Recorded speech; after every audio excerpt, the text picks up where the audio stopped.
Assalamualaikum warahmatullahi wabarakatuh. Yang saya hormati Bapak Dosen Pak Khairul Munif SAG, SHMH, dan teman-teman semuanya. Sebelumnya perkenalkan, saya Ana Mar'atus Solihah dengan NIM 2230-2007, perwakilan dari kelompok 2 yang akan memulai presentasi ini, dan setelah itu akan dilanjutkan oleh kedua rekan saya. Poin pertama yang akan saya bahas adalah tentang kerangka hukum penggunaan teknologi dalam peradilan. Kerangka hukum penggunaan teknologi dalam peradilan merujuk pada aturan dan prosedur yang mengatur penggunaan teknologi dalam proses peradilan. Ini mencakup berbagai aspek seperti penggunaan sistem informasi, e-filing, e-court, video conference, dan teknologi lainnya untuk mendukung berbagai tahapan dalam proses hukum. Secara umum, kerangka hukum ini bertujuan untuk meningkatkan efisiensi dan kecepatan dan transparansi dalam sistem peradilan. Aplikasi e-court ini mengatur segalanya mulai dari pengelolaan perkara pengguna, pendaftaran pengurusan perkara, lalu pemanggilan para pihak, penerbitan salinan putusan dan proses administrasi, pembayaran biaya litigasi, semuanya dilakukan secara elektronik pada saat pengajuan permohonan litigasi. Dilakukan secara online tentang administrasi sipil, agama, dan negara. Sebelum terbitnya Perma nomor 3 tahun 2018, pemanfaatan teknologi informasi di lingkungan peradilan Indonesia sudah sangat baik. Namun pemanfaatannya hanya sebatas pada penerbitan putusan-putusan yang terpusat di seluruh Indonesia.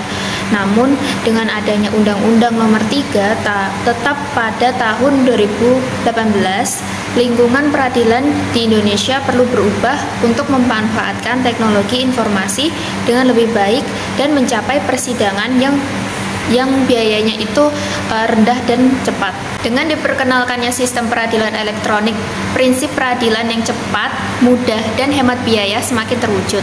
Hal ini karena para pihak dapat mengajukan perkara dari suatu lokasi, serumah, atau kantor mereka tanpa harus ke pengadilan.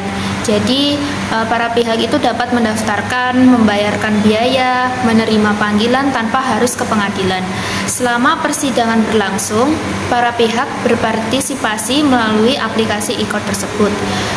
Pengadilan elektronik tanpa harus pergi ke pengadilan. Kunjungan ke pengadilan hanya dilakukan dalam hal terdapat hal yang mendesak atau persidangan perkara yang memerlukan kehadiran para pihak. Dan masih banyak lagi keuntungan yang didapatkan dari sistem peradilan elektronik ini. Selanjutnya, kerangka hukum penggunaan teknologi dalam peradilan merujuk pada seperangkat undang-undang, peraturan, dan kebijakan yang mengatakan penggunaan teknologi dalam proses hukum dan peradilan. Kerangka hukum ini bertujuan untuk mengatur penggunaan teknologi secara efektif dan adil dalam sistem peradilan. Sekian video penjelasan dari saya, selanjutnya akan dilanjutkan oleh rekan saya. Assalamualaikum warahmatullahi wabarakatuh. Saya Andin Pandini dengan NIM 2230-2014. Di sini saya akan melanjutkan pembahasan dari rekan saya. Berikut adalah beberapa komponen yang mungkin termasuk dalam kerangka hukum penggunaan teknologi dalam peradilan, yaitu yang pertama ada Undang-Undang Teknologi Informasi, yang kedua ada Peraturan tentang Penggunaan Teknologi dalam Peradilan, yang ketiga ada Pedoman dan Standar, yang keempat ada Perlindungan Data Pribadi, yang kelima ada Etika dan Privasi, yang keenam ada Pelatihan dan Sertifikasi. Kerangka hukum penggunaan teknologi dalam peradilan haruslah fleksibel dan dapat disesuaikan dengan perkembangan teknologi serta kebutuhan sistem peradilan yang berubah seiring berjalannya waktu. Hal ini penting untuk memastikan bahwa penggunaan teknologi dapat meningkatkan efisiensi, transparansi, dan keadilan dalam proses hukum. Materi yang B, pertimbangan etika yang terkait dengan penggunaan sistem e-court. Etika adalah keinginan atau kebaikan, gagasan, dan cita-cita tentang tingkah laku manusia. Atau etika merupakan suatu konsep yang menentukan baik atau buruknya watak atau perilaku manusia. Penggunaan sistem e-court dalam sistem peradilan modern menghadirkan sejumlah pertimbangan etika yang penting. Salah satu aspek kunci yang harus diperhatikan adalah aksesibilitas yang adil bagi semua pihak yang terlibat dalam proses peradilan. Perlindungan data pribadi juga menjadi fokus utama, mengingat sensitivitas informasi yang diproses dalam peradilan. Sistem e-court juga harus dilengkapi dengan langkah-langkah keamanan yang kuat untuk melindungi integritas data dan mencegah akses yang tidak sah. Selain itu, transparansi dalam proses peradilan harus diperhatikan dengan cermat. Semua pihak yang terlibat harus memiliki akses yang adil terhadap informasi dan keputusan yang dibuat dalam proses hukum. Hal ini penting untuk memastikan bahwa penggunaan teknologi dalam peradilan tetap sesuai dengan prinsip-prinsip keadilan, transparansi, dan integritas. Assalamualaikum warahmatullahi wabarakatuh. Baik, untuk penjelasan berikutnya adalah terkait penggunaan sistem e-court atau teknologi dalam peradilan yang membawa sejumlah pertimbangan etika yang perlu dipertimbangkan.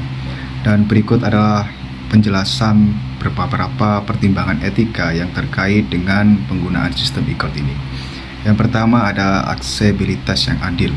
Penggunaan sistem e-court ini harus memastikan bahwa semua pihak yang terlibat dalam proses peradilan memiliki akses yang setara terhadap teknologi yang diperlukan.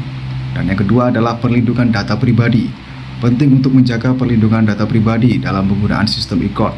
Informasi sensitif tentang individu harus dilindungi secara ketat untuk menjaga penyalahgunaan atau pelanggaran privasi yang tidak diinginkan. Yang ketiga, keamanan sistem. Sistem e-court harus dilengkapi dengan langkah-langkah keamanan yang kuat untuk melindungi integritas data dan mencegah akses yang tidak sah.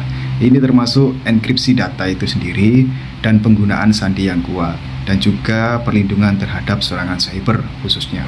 Dan yang keempat, transparansi dan akuntabilitas. Transparansi ini dalam proses peradilan itu harus dipastikan melalui penggunaan sistem e-court. Semua pihak yang terlibat itu harus melakukan akses yang adil terhadap informasi dan keputusan yang dibuat dalam proses hukum itu sendiri. Selain itu, akuntabilitas harus dijaga untuk penggunaan teknologi tersebut. Dan yang kelima, pendidikan dan pelatihan. Di sini, para profesional hukum dan pihak terkait lainnya harus menerima pendidikan dan pelatihan tentang penggunaan sistem e-court dengan benar dan etis tentunya. Ini termasuk pemahaman tentang etika dalam penggunaan teknologi dan kesadaran akan resiko serta tantangan yang terkait. Dan yang keenam ada keterlibatan publik. Di sini, pengembangan dan implementasi dalam sistem e-court harus melibatkan partisipasi publik serta konsultasi terbuka agar sistem tersebut memenuhi kebutuhan dan harapan masyarakat secara luas. 7. Pengawasan dan evaluasi. Pengawasan yang ketat dan mekanisme umpan balik harus ada untuk mengidentifikasi serta mengatasi masalah yang mungkin timbul nantinya. Dalam era digital, penggunaan sistem e-court menimbulkan sejumlah pertimbangan etika yang dimana harus dipertimbangkan secara serius. Pertama-tama, penting untuk menjamin akses yang adil terhadap sistem bagi semua pihak yang terlibat dalam proses peradilan. Ini berarti memastikan bahwa tidak ada diskriminasi yang terjadi terhadap individu yang mungkin tidak memiliki akses atau pemahaman yang memadai terhadap teknologi yang digunakan. Selanjutnya, pelindungan data pribadi itu sendiri adalah aspek krusial yang harus diperhatikan dalam penggunaan sistem e-court. Baik, mungkin itu saja tambahan dari saya. Kurang lebihnya mohon maaf. Assalamualaikum warahmatullahi wabarakatuh.